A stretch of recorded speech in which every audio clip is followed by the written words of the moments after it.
Yo, what's going on guys, it is Cynnnical, and today for you guys I got a Kingdom Hearts 3 discussion video. In today's discussion video, we're going to be talking about open world areas in Kingdom Hearts 3. So with the recent new Kingdom Hearts 3 trailer releasing, we got a very exciting short scene where Sora basically jumps off a cliff, and obviously we can see in the horizon that there is a lot of the level being displayed, what looks to be, you know, sort of the rest of the world or the area or whatever. Now, with the power that Kingdom Hearts is now of course running on, with being on the Xbox One as well as the PlayStation 4, obviously the hardware and the technology is that much better. Now in normal Kingdom Hearts, obviously when we go to a world is divided up into, like, say, I don't know, like 7 or 8 different areas, you know, and each area is sort of its own, you know, little place where you can sort of run around. There'll be Heartless spawns in there, and then you'll leave that area through like a sort of doorway or a hall or something like that, and it will transition and have like a short loading sequence into the next area. Now as Kingdom Hearts players, we've been accustomed to that since the entirety of Kingdom Hearts. You know, in every single Kingdom Hearts game there is those you know, set different areas in each world.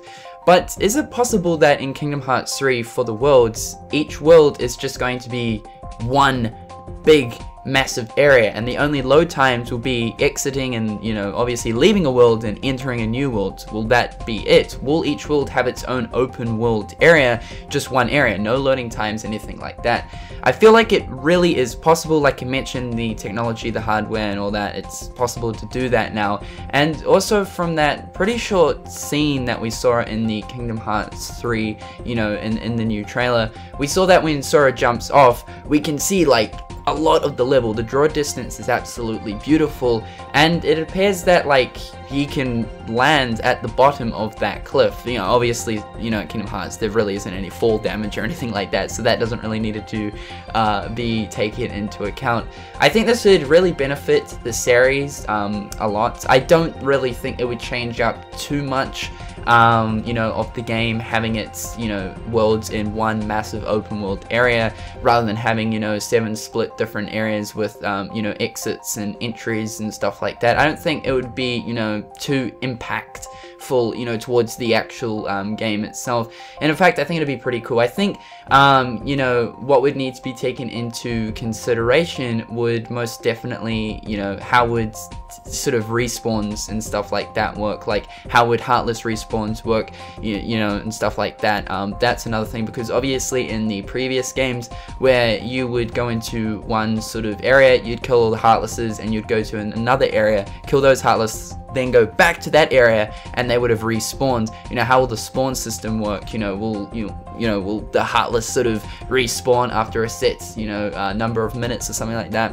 And also another thing is, I suppose, with the problem with open world areas is like going to specific zones or something that perhaps aren't available during that point of the game. Perhaps people might be able to figure out glitches and something like that. But, you know, I do trust Square Enix, and I feel like they'd probably be able to safeguard that sort of stuff from happening. Now what's really cool is Tetsuya Nomura has actually pretty much confirmed this idea, well, sort of, in some sort of aspect. In a recent interview at E3, he said, compared to the initial first look at the game in the trailer we're showing now, the visual aspects have evolved a lot, not only the particle effects within the battles, but also the sheer scale of it. While the world may not be comparable to massively open world titles, it's far bigger than previous Kingdom Hearts titles.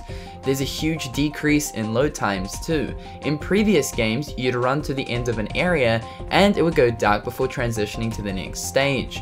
Now it becomes seamless. As you can see in the trailer, when Sora jumps off the mountain, you've just battled up. You know, in my opinions towards the whole open world areas, I think it'd be really cool.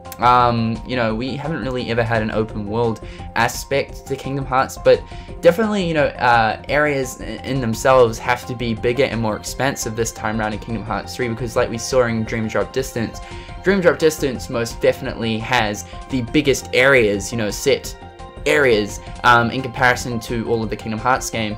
and that was primarily because of you know, flow motion. There needed to be a big enough space to be able to use flow motion, and that was obviously one of the biggest and most heaviest implemented features in Dream Drop Distance. So that ultimately made Square Enix have to make you know, bigger areas, and you know, now in Kingdom Hearts 3 they can do that, but in the sort of fact where they don't actually have to split them up into, you know, 7 different zones. But yeah, I think it'd be pretty cool.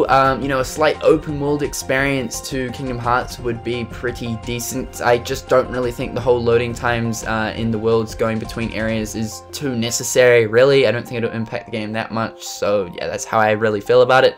Otherwise though, guys, what do you guys feel? You know, do you like the sense of each world having just one giant big open world area? Leave your feedback in the comments section below, and until next time, guys, I'll catch you later. Peace.